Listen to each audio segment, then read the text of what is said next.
اعوذ باللہ من الشیطان الرجیم بسم اللہ الرحمن الرحیم۔ ایک مرتبہ نبی پاک کے چچا جان نبی پاک کے گھر آئے۔ چچا جان نے عرض کی، یا رسول اللہ، میں آپ کو آپ کے بچپن کی بات بتاؤں؟ آپ نے فرمایا، بتا دیجئے چچا جان۔ چچا جان نے عرض کی، یا رسول اللہ، میں ایک مرتبہ آپ کے گھر آیا۔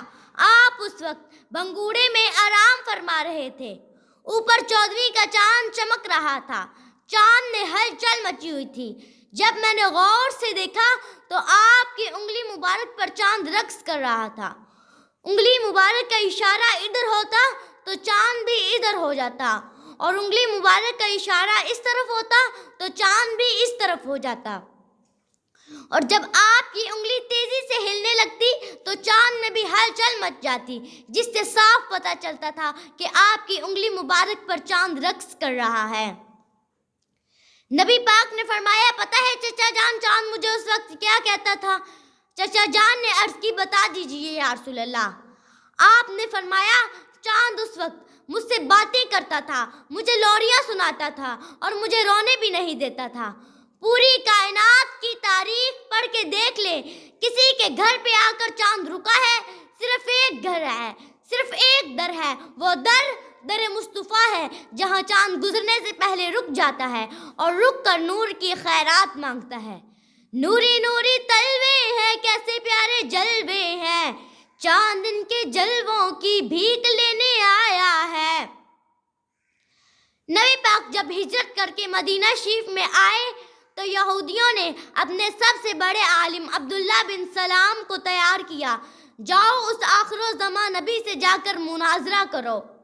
عبداللہ بن سلام نے 100 سوال تیار کیے کہ اس آخر الزمان نبی سے جا کر مناظرہ کروں گا، اگر ایک سوال کا جواب بھی نہ دے سکا تو کہوں گا یہ کیسا نبی ہے جسے سوال کا جواب ہی نہیں آتا۔ اور جب نبی پاک کی بارگاہ میں آیا تو آپ اس وقت اپنے اصحاب سے وعظ فرما رہے تھے۔ نبی پاک کی باتیں اس کے دل میں بیٹھ گئیں، اور جب چہرہ دیکھا تو کلمہ پڑھ کے مسلمان ہو گیا۔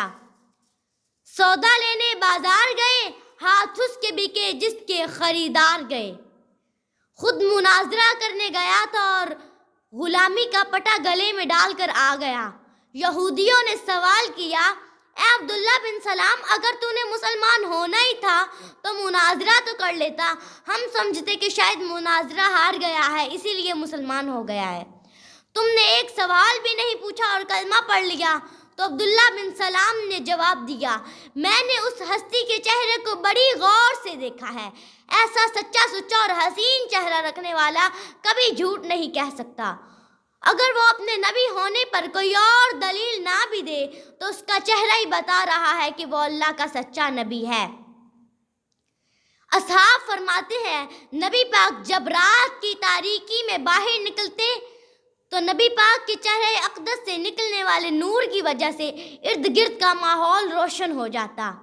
ادھی راتی دن چڑھ جاوے، جیو مخت نقاب ہٹاوے، سورج وانگ چواہو سندھی جڑی پردیوں باہر آوے، اکھ گڑے تے انج پیا جاپے جویں میں خانہ کھل جاوے، علم خدا نے اینا دتا عقلاں وچ نہ آوے، عقل خدا نے اینی دتی علماں وچ نہ آوے، توبہ توبہ حسن سجندہ جھال نہ جھلی جاوے، بجلی ڈردی لشک نہ مارے مت بے ادبی ہو جاوے، متھے چمکے لاٹ نورانی تو نینا کجل سہاوے، آزم سانو ایڈا سونا نبی کدرے نظر نہ آوے۔